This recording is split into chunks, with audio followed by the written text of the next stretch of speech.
Donc, comme on a dit, donc aujourd'hui, on va parler de la probabilité conditionnelle. Donc, la dernière fois, on a parlé de la probabilité de A sachant B. On a dit que la probabilité de A sachant B est égale à la probabilité de A inter B sur la probabilité de B, avec la probabilité de B, elle doit être différente de 0. Et on peut écrire aussi la probabilité de B sachant A. Ça revient toujours à la probabilité de l'intersection sur la probabilité de A, mais cette fois-ci, la probabilité de A, c'est elle qui doit être différente de 0, parce qu'elle existe au dénominateur si on parle mathématiquement de la contrainte mathématique, c'est-à-dire le dénominateur doit être différent de 0. Et si on parle de la logique statistique, l'événement A doit être un événement qui n'est pas impossible, c'est-à-dire la probabilité, elle est non nulle, c'est-à-dire le A, il est différent de l'ensemble vide. Donc là, on va passer à ce qu'on appelle le théorème de Bayes. Le théorème de Bayes, il va appliquer la probabilité de B sachant A. C'est égal à la probabilité de A inter B sur la probabilité de A, c'est ce qu'on est en train d'écrire maintenant. Mais cette fois-ci, la probabilité de A inter B, on a dit qu'on va la remplacer par la relation qu'on a écrit au-dessus, c'est-à-dire la probabilité de A inter B, on peut l'écrire de deux manières, soit probabilité de A sachant B fois probabilité de B, en utilisant cette relation, ou bien on peut écrire probabilité de A inter B égale probabilité de B inter A fois la probabilité de B sachant A fois la probabilité de A. Alors, donc la première chose qu'on va tenir aujourd'hui, c'est ce qu'on a écrit maintenant. Donc, vous devez garder ceci. Ça, c'est très important. De la même manière, si on veut passer à la probabilité de A inter B pour la règle de Bayes, qu'est-ce qu'on va écrire? Si je vais changer maintenant, probabilité de A sachant B, qu'est-ce que ça va donner? Probabilité de B sachant A fois probabilité de A sur probabilité de B. Ben, attendez, très bien, un sheet bien directement la dernière formule, mais on va passer petit à petit. Donc, qu'est-ce qu'on va écrire ici? Probabilité de A inter B sur Et probabilité de B. la probabilité de A inter B sur Probabilité de B. la probabilité de B. Donc, c'est la même chose. Hein. Mais qu'est-ce qu'on va remplacer maintenant? La probabilité de l'intersection va être égale à quoi maintenant? B sachant, probabilité de B sachant A fois probabilité de A. Très bien, donc vous allez appliquer celle-ci maintenant. Vous allez appliquer probabilité de B sachant A fois la probabilité de A. Donc là, on va avoir la probabilité de B sachant A fois la probabilité de... Probabilité de quoi? A. De A sur la probabilité de B. Bien sûr, on a dit la probabilité de B doit être différente de 0. Alors, donc aujourd'hui, vous allez tenir ces deux théorèmes-là. Bon, c'est le même théorème, mais on a écrit de deux manières. Donc ça, c'est pour Bayes. Alors, avant de passer à l'exemple, ce qu'on va faire aujourd'hui, c'est de développer encore plus le théorème de Bayes. On va passer à ce qu'on appelle la formule de Bayes généralisée. Donc, comme elle est indiquée sur votre polycope. Okay? Donc, ce qu'on va faire, c'est de passer à la formule de Bayes généralisée. Donc, si vous regardez votre polycope, on est arrivé au théorème de Bayes sur ce niveau-là. Donc, maintenant, on va passer à la formule de Bayes généralisée. Okay? Regardez à votre polycope maintenant. On va lire un peu la première phrase, uniquement la première phrase. On considère un système complet d'événements. Et je vais retourner à mon tableau. Qu'est-ce que ça veut dire un système complet d'événements? On a déjà parlé. On a parlé du système complet d'événements lors de la première vidéo qu'on a fait ensemble en probabilité lorsqu'on a parlé des événements. Rappelez-vous qu'on a parlé des événements complémentaires, on a parlé des événements qui sont incompatibles, des événements disjoints, mutuellement exclusifs, on a parlé de l'union, on a parlé de l'intersection et on a parlé aussi de ce qu'on appelle système complet d'événements. Ça, c'est très important. Qu'est-ce qu'on a dit pour ce système-là? Je vais refaire le même schéma que j'ai fait la dernière fois. On a dit on a un univers des possibles qu'on a appelé oméga.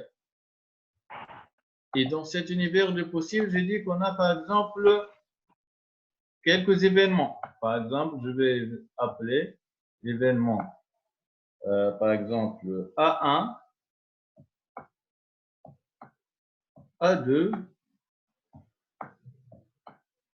A3 et A4. Qu'est-ce que vous remarquez pour ces événements que j'ai écrits? Lorsqu'on a parlé la dernière fois du système complet d'événements, qu'est-ce que vous remarquez pour l'intersection entre ces événements? Par exemple, si je parle de l'intersection entre A1 et A2, qu'est-ce que ça va donner?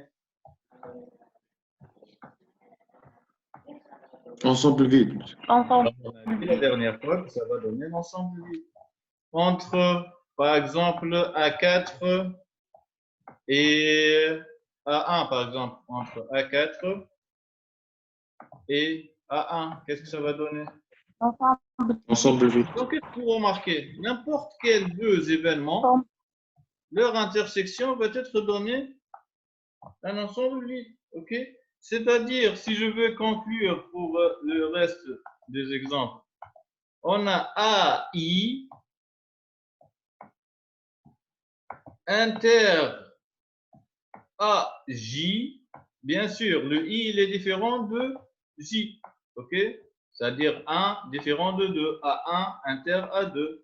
Et ainsi de suite. AI inter AJ égale à quoi? Ensemble vide. Donc ça, c'est la première chose qu'on doit garder pour définir le système complet d'événements.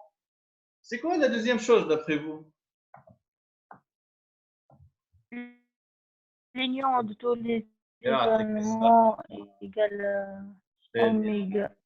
Donc, إذا كان نحكي على l'union بتاع A1 union A2 union A3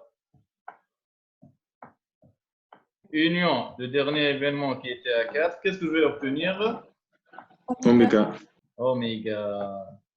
Donc, l'année, إذا كان نحب نحكي d'une manière générale, je vais écrire l'union qui va de 1 jusqu'à n.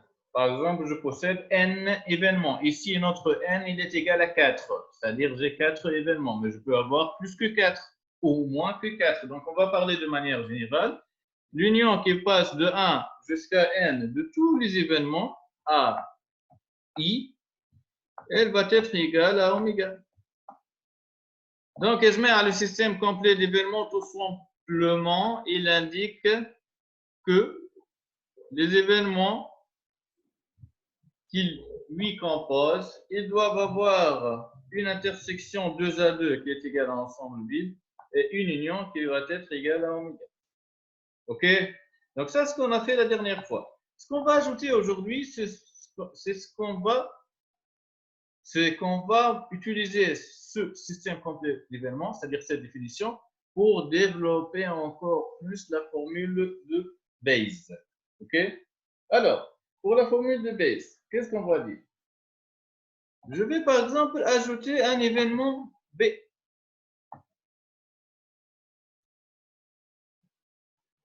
OK? Donc, ce que je fais en vert, c'est l'événement B. OK? Le B, il appartient à oméga. Alors, votre attention, s'il vous plaît. La probabilité de B, elle est égale à quoi? Si je veux utiliser les événements AI qui forment un système complet d'événements, comment je peux utiliser ce système complet d'événements? Alors, La probabilité de A1 union à la probabilité de A2 union à la probabilité de A3 moins la probabilité de l'intersection. non, c'est pas ça. إذا كانت تقول لي la probabilité de l'union, on va obtenir l'oméga. Mais آخر حاجة قلتها مباشرة، قلت l'intersection. Qu'est-ce que vous remarquez Intersection. pour l'intersection? Regardez, B, est-ce qu'il a une intersection avec le A1? Oui. Oui, c'est cette partie-là. Hein. A2, A3, A4. Très bien. Donc, ce que je fais en jaune, c'est la probabilité de B avec A1. Ce que je fais en blanc, c'est la A2. probabilité de B avec A2. Ce que je A3, fais en bleu, A4. c'est la probabilité de B avec A3. Et ce que je fais maintenant, par exemple, la dernière couleur en rouge, c'est la probabilité de B avec A4. Donc, est-ce que je peux rassembler la probabilité de B sous forme d'une somme d'autres probabilités? Oui. Comment? La première chose, c'est la probabilité de B. De B sachant A. Non, c'est pas sachant. Inter C'est la probabilité plus de la B probabilité Inter de B A. inter A1. de B inter Inter, A3 inter. plus la probabilité de B يعطيك inter A4. الصحة. Union, هكا ولا؟ Mais l'union, si je Union. veux l'écrire Union. mathématiquement, ça va être plus. Plus. Plus. Ok. Ouais, on est en train de s'approcher, de nous approcher de la formule de B généralisée. Plus quoi? Plus la probabilité de B De B inter A2. inter A2. Plus la probabilité de B inter A3. يعطيك الصحة. Plus la probabilité de B inter A3. Plus la Plus la probabilité de B probabilité de B inter inter A4. A4. باهي اسمع احنا تو قاعدين نقدموا بشوي. Donc on est en train d'avancer vers la formule de B généralité qui se base sur la probabilité conditionnelle. Alors, la probabilité de B inter A1, est-ce que je peux l'écrire sous forme de probabilité conditionnelle? Regardez, je mets à la première. Probabilité de B inter A1. Est-ce que je peux l'écrire sous forme de probabilité conditionnelle? Oui. Comment? La probabilité de B sachant A. La probabilité de B sachant A1, hein? A1. Grau, Non. Fois Moi, P de Fois A1. fois P de A1. يعطيك الصحة. Très bien, parfait. ممتاز برشا. اللي عملناه بالنسبة للا première probabilité, on va le faire pour les autres. OK? Donc, ça va donner la probabilité de B sachant A1 fois la probabilité de A1 plus la probabilité de B sachant A2 fois la probabilité de A2. OK? Donc, je vais réécrire. Donc, plus. La probabilité probabilité de B sachant A2 sachant A2 fois la probabilité de A2. fois la probabilité de A2.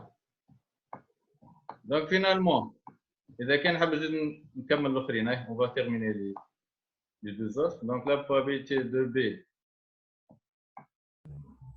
Sachant A3 sachant la A3 probabilité fois la probabilité de A3. de fois A3. probabilité de Très bien. Alors, il nous reste maintenant la dernière. Donc, qu'est-ce que vous remarquez? Qu'est-ce qu'on est en train de faire maintenant? On est en train de passer des intersections vers les probabilités conditionnelles. OK? Donc là, on est en train de développer la formule de B vers une formule plus généralisée. Donc finalement, si je veux demander la probabilité de B en utilisant les probabilités conditionnelles, qu'est-ce que vous allez dire? La probabilité de B égale la probabilité de B probabilité sachant... de B inter oméga. Quoi? La probabilité de B, c'est quoi? C'est la probabilité de B sachant A1 fois probabilité de A1 plus la probabilité de B sachant A2 fois probabilité de A2 plus probabilité de B sachant A3 fois probabilité de A3 plus probabilité de B sachant A4 fois la probabilité de A4. OK? Est-ce que c'est clair jusque-là? Oui. Ben, je vais développer. On va résumer ce qu'on était en train de faire. OK? Général. OK? Donc, la formule de B généralisée, on va revenir à notre travail. Donc, formule de B généralisée. Donc, notre objectif, c'est de passer à cette formule-là. Regardez, probabilité de A sachant B, et ainsi de suite, ou encore. Si vous regardez comme ça, c'est un peu compliqué, hein, mais on va faire la démonstration. On est en train de faire la démonstration, mais par la suite, vous pouvez directement utiliser celle-ci, hein, utiliser la dernière formule. C'est cette formule-là. Okay? Donc, finalement, la formule de B généralisée, c'est la probabilité de AI sachant B. C'est la probabilité de B sachant AI fois la probabilité de AI sur la somme de probabilité de B sachant AI fois la probabilité de AJ. Donc, ça, c'est la formule que vous devez tenir vers la fin. Mais là, on est en train de faire la démonstration. Lorsque vous comprenez l'origine de cette formule-là, donc ça sera plus facile. Donc, on va retourner à notre tableau. Alors, finalement, Esma, je vais écrire maintenant la formule que je suis en train de lire sur le polycode. Et c'est vous qui vont me dicter. La probabilité de B égale à quoi? Ouais. Qu'est-ce qu'on a ici? C'est la probabilité de B sachant A2, la probabilité de B sachant A1, la probabilité de B sachant A3, la probabilité de B sachant A4. Donc, c'est quoi ça? On est en train de faire une somme. On a ici plus. La somme. On a là plus. متساوي الفوقاني عندي واحدة فوق. Et ici, on a plus. OK? Donc, la probabilité de B sachant A1 fois probabilité de A1 plus la probabilité de B sachant A2 fois la probabilité de A2 plus probabilité de B sachant A3 fois probabilité de A3 plus probabilité de B sachant A4 fois probabilité de A4. Donc, on part d'une somme. La somme, elle part de 1 Vers 4. vers 4. Pour notre exemple, ici, on a 4. Okay? Mais on va parler d'une manière générale. De manière générale, 4, c'est mieux n. Donc, c'est la somme de i allant de 1 jusqu'à n. Ben, probabilité de quoi? De B sachant AI. De B sachant le AI. معناها sachant AI معناها الإي مرة باش تكون A1 مرة باش تكون A2 مرة باش تكون A3 et ainsi de suite. Fois quoi? Fois P de AI. Voilà la probabilité de AI. Ça, c'est la formule de Bayes généralisée. C'est la démonstration. Ce que vous devez tenir, c'est ce que je suis en train de faire dans le cadre. OK? Donc ça, c'est la formule de Bayes généralisée. Prenez cette formule et on va passer à l'exemple qui existe dans votre polycode.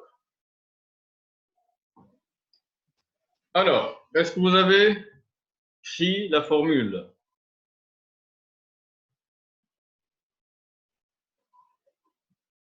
Est-ce que vous avez recopié? C'est un نقص في الزوم شوي.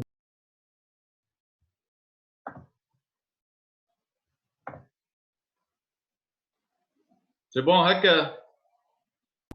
زيد شوية.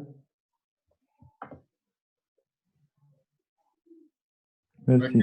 Ben, ما نعرفش كان الاخرين وضحت لهم هكا. Sinon, on va continuer comme ça. Ben, ok.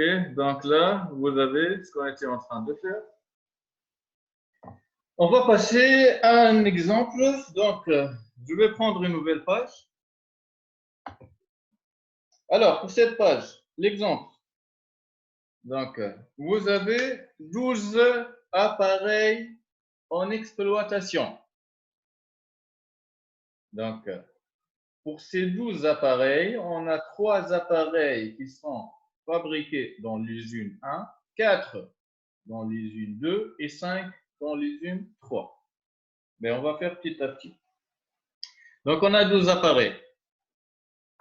Pour ces 12 appareils-là, donc, avec l'appareil 1,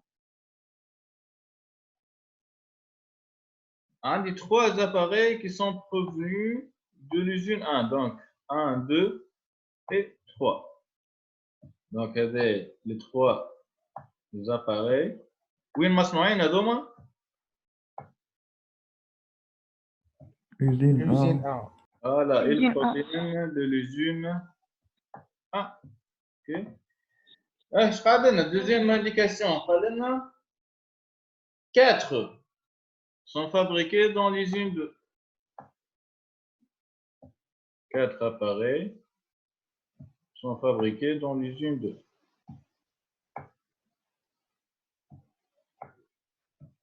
4, 5, 6 et 7. Donc, هذوما الأربعة جاوني من l'usine 2.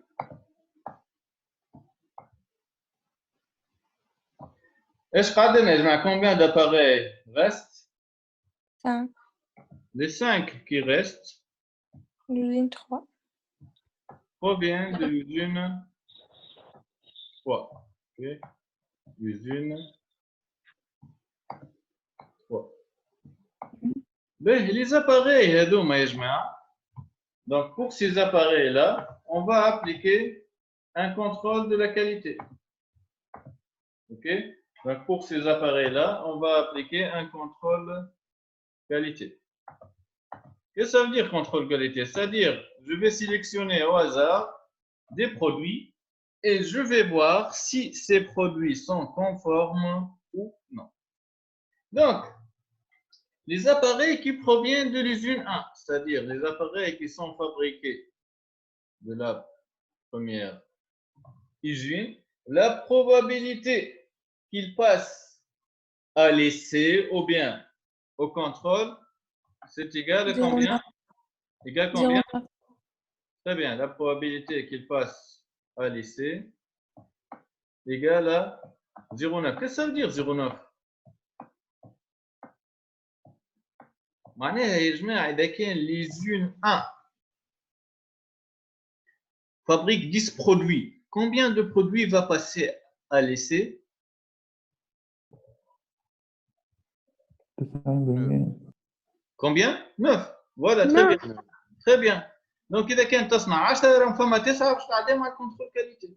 OK؟ Pour l'usine 2, c'est quoi la probabilité de passer à l'essai? 0,8. 0,8. 0,8. معناها على 10 قداش عندي؟ 8. 8. 8. OK. Donc la probabilité qu'elle passe à l'essai est égale à 0,8. Et pour la dernière usine? 0,75. 0,75. Donc la probabilité qu'elle passe à l'essai égale 0,75. طلب منه هو يجمع لهنا. Après avoir défini la problématique, la question c'est déterminer la probabilité qu'un appareil choisi au hasard passe à l'essai. Monsieur, كتنجم عاودها خاطر ما فهمتش. Ben, je répète l'exemple. Donc, je possède 12 produits. Les 3 premiers produits sont fabriqués dans l'usine numéro 1. Les 4 produits qui suivent sont fabriqués dans l'usine 2. Et les 5 produits qui restent sont fabriqués à l'usine 3. Bien sûr, lorsqu'on fait une production, on doit appliquer le contrôle de la qualité pour savoir si le produit il est conforme ou non avant de le vendre à notre clientèle. Donc, pour l'usine 1, cette usine-là, la probabilité de faire un contrôle, c'est égal à 0,9. أنا بالطبيعة مش اللي نصنع الكل باش نعملوا contrôle qualité. هكاك نولي ما عادش عندي وقت حتى باش نبيع معناها. Donc, je dois sélectionner un échantillon. هكا ولا؟ Donc, la probabilité, بالنسبة للusine numéro 1, qu'un produit passe au contrôle égale à 0,9. معناها إذا كان l'usine 1, par exemple, elle fabrique 10, 9 produits vont passer au contrôle. Est-ce que c'est clair? Oui.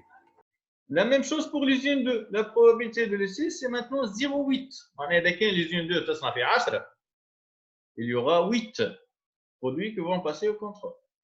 Et pour l'usine 3, la probabilité de l'essai est égale à 0,75. La question que j'ai posée, c'est que quelle est la probabilité que je prends un produit ici, je sélectionne un produit, نجم يكون من l'usine 1 وإلا من l'usine 2 وإلا من l'usine 3. Quelle est la probabilité pour qu'un appareil choisi au hasard passe à l'essai? OK? Quelle est la probabilité qu'un produit choisi au hasard passe à l'essai? Donc, ce qu'on va faire maintenant, je vais vous laisser le temps pour réfléchir. Donc, vous avez tout. Vous allez utiliser la dernière formule qu'on a appliquée, la formule de Bayes généralisée. Donc, ce que je vais faire, je vais vous laisser 10 minutes. 10 دقائق. Donc, il est maintenant 17h07. 17h17 minutes, on va reprendre la deuxième séance d'aujourd'hui. OK? Donc, entre-temps, essayez de réfléchir à la solution. J'aimerais bien que chacun essaye tout seul pour comprendre mieux. Et s'il y aura des problèmes, on va essayer de voir comment résoudre ensemble cet exercice. Donc, je vous laisse le temps pour faire.